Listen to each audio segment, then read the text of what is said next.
नमस्कार, आप live cities देख रहे हैं। मैं हूं जय शुक्ला।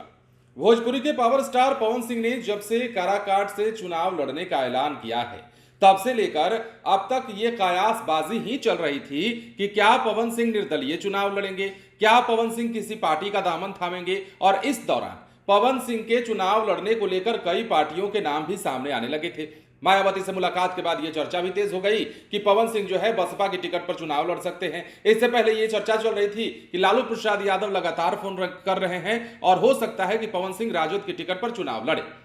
अब पवन सिंह ने इन तमाम कयासों पर विराम लगा दिया है। पवन सिंह ने अब बीजेपी से आमने सामने लड़ने का ऐलान यूं कहिए कर दिया है और यह साफ कर दिया है कि काराकाट लोकसभा सीट पर वो कैसे चुनाव लड़ने जा रहे हैं। पवन सिंह के इस सोशल मीडिया पोस्ट को देखिए। सोशल मीडिया हैंडल पर उन्होंने पोस्ट साझा करते हुए क्या लिखा है।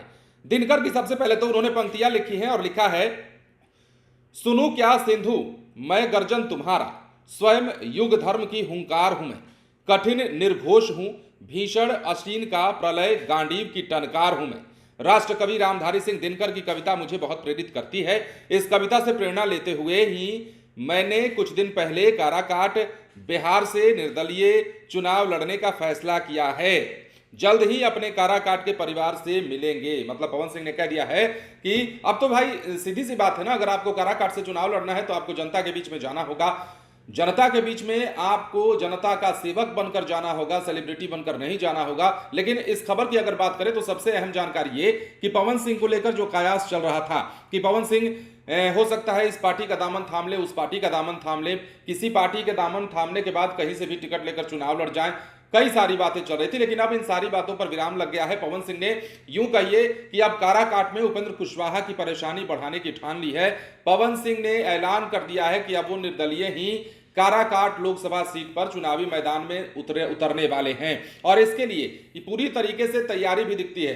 पवन सिंह एंड टीम जो है, पवन सिंह की जो पूरी टीम है, जो पवन सिंह के समर्थक हैं, उन्होंने सोशल मीडिया पर अभी से कैंपेन छेड़ रखा है काराकाट लोकसभा सीट को लेकर के।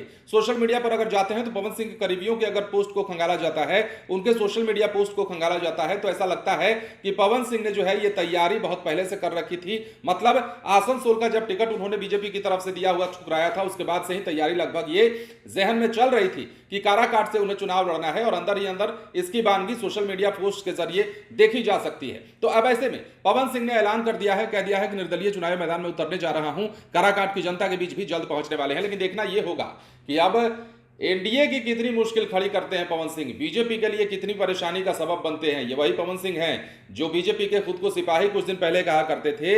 ये वही पवन सिंह हैं जो चुनाव प्रचार में बीजेपी का गमछा पहन करके हेलीकॉप्टर से दौरा किया करते थे, प्रचार किया करते थे और 2020 के बिहार विधानसभा चुनाव में भी उनकी सक्रियता आप देखे होंगे। लेकिन अब वही पवन सिंह जो नरेंद्र मोदी का दीवाना खुद को बताते रहे हैं, अब वो दीवानगी भी खत्म हो गई है और नरेंद्र मोदी से आमने सामने फरियाने के लिए भी पवन सिंह काराकाट में तैयार हो गए हैं। बीजेपी को झटका देने के लिए तैयार हो गए हैं। जिस बीजेपी का झंडा बुलंद करने के लिए आगे आगे घूमते थे, अब वही पवन सिंह बीजेपी से लड़ने का ऐलान कर चुके हैं। बने रहे लाइव सिटीज के साथ। धन्यवाद।